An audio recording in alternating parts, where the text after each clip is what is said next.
அனைவருக்கும் வணக்கம். நான் உங்கள் கிருத்திகா, இது எங்கள் எஜுகேட்டர். இந்த வீடியோவில் வந்து நம்ம ஈவினிங், அதாவது சாயந்தர நேரம் வந்து குழந்தைங்களுக்கு உணவு கொடுக்கறத பற்றி பார்க்க போகிறோம்.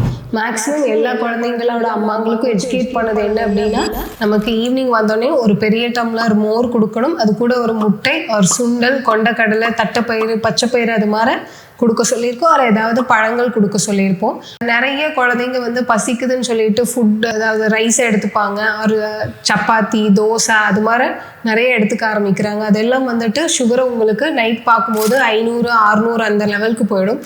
அதனால அப்படி எப்பாவது குழந்தைங்கள் வந்துட்டு சாயந்தர நேரம் சாப்பாடு கேட்குறாங்க அப்படின்னா, நம்ம 3 வேளை போடுற இன்சுலினோட அளவுல இருந்து பாதி, ஹாஃப், இப்போ 6 போடுறீங்கன்னா 3 யூனிட் வந்துட்டு அந்த சாயந்தர நேரம் கொடுத்துட்டு சாப்பிட வச்சுக்கலாம் குழந்தைங்கள. ஆனால் கண்டிப்பாக இன்சுலின் போட்டுட்டு தான் குழந்தைங்கள சாப்பிட வைக்கணும்.